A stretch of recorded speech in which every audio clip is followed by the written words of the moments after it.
a new concept that I often discuss with individuals and really with individuals who are responsible for a team, whether they're running an agency, running a huge corporation. It doesn't matter if there's 2 people or 10 people, is the idea of workforce marketing.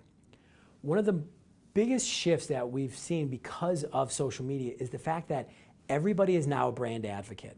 So every individual in an organization now has the same problem that the marketing department used to have to handle, which is, how do I share my story? How do I share my message with the most relevant audiences out there?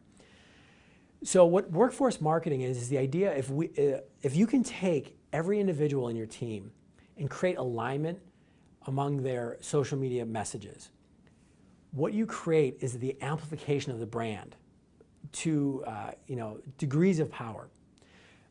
It's the idea of, imagine walking into a room where there's a choir singing. But imagine that choir they all have headphones on and they're all singing a different song. It'd be awful. But then imagine going into a hall where there's 100 people singing all the same song, all the same tenor, and everything's just resonating. That's what workforce marketing can do. So whether there's 3 individuals in a team, whether there's 30, whether there's 300 or 3,000, workforce marketing is the idea. I mean, this is new, right? We've never had to do this before. It's the idea of going, how do we make sure that if an individual, a prospect or a client comes to one of our LinkedIn profiles, just using LinkedIn for example, if they come to our LinkedIn profile, they're going to get a message. If they click one button, because that's what happens, it's one button click away to another person in the organization, are they going to get a similar message, right? Or is it going to be different? I talk to agencies all the time that have 3, 4, 5 people. They're small agencies, and they go, well, does it really matter for us? And I go, absolutely. Because here's the reality. If I've been referred to you, right? Let's say that I'm an ideal prospect. Got some money I need to invest. Maybe I'm not happy with my current advisor, and I get some recommendations. I get them from 2 or 3 different friends. I go and I investigate those 2 or 3 people. And part of the investigation, when I look at that LinkedIn profile, is I'm going to look at your LinkedIn profile. Let's say you're the managing director in your firm. And I go, wow, there's 4 other people in this firm. And I click on all other 4 of those people. If I see any dissonance in the messaging, I don't trust you. And if I don't trust you, you're not getting my phone call. I'm going to go call somebody else that I got recommended to. So what happens is people aren't realizing that they're losing the business.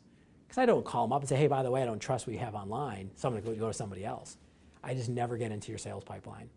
And so the idea of creating this alignment between all of the individuals in a organization, from the front line, the salespeople or the human resources individuals, all the way to customer service, to managers, to executives, everybody's saying the same thing. Again, that amplification of the message is huge. There's a large software company. We all know it, but they have 100,000 employees. So this is a big company. I was talking with a LinkedIn employee, and I say, how many times do those profiles get viewed every month? 400,000 times. So the LinkedIn profiles of this company's employees get viewed 400,000 times a month. Those are all messages that are beyond the purview of marketing. So that's a big example, but so imagine in a small agency, even if 10 people, 20 people, if you can create that alignment between what everybody's saying, all of a sudden, every time a visitor comes to your website, to a LinkedIn profile, to the company LinkedIn profile, to a Twitter feed, to a Facebook profile, you see that amplification of the brand message. And the organizations that get this are the ones that are going to win in the next 20 to 50 years. The ones that don't aren't going to be here.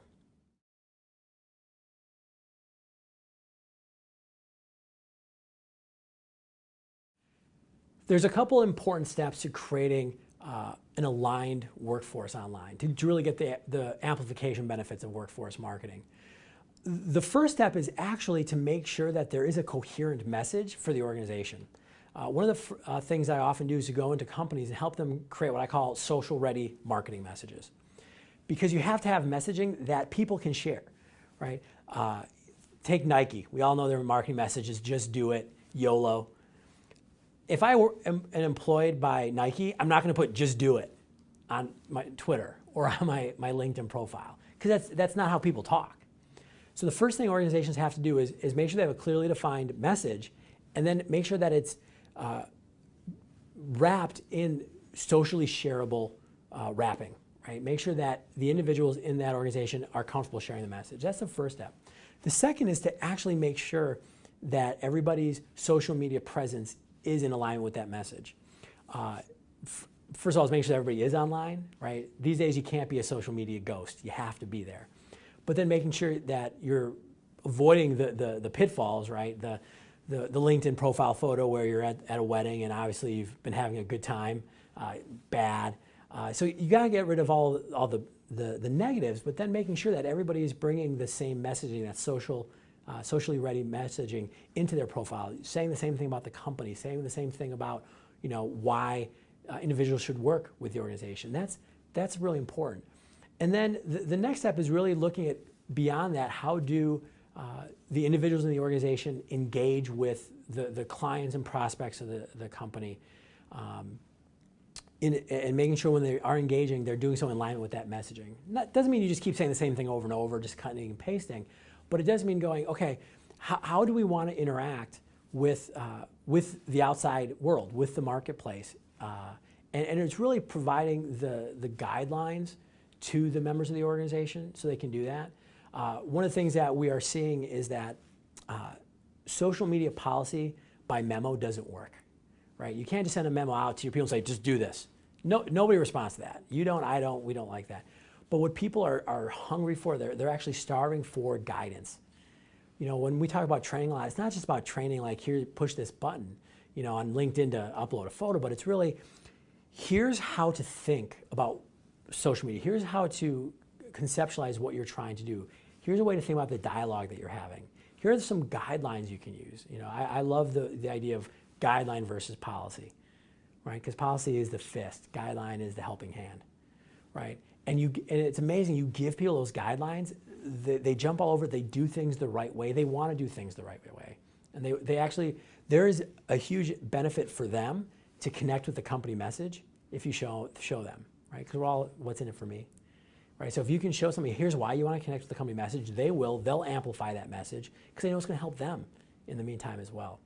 And so those are some of the steps that we talk about in creating workforce marketing, and really a great workforce marketing program.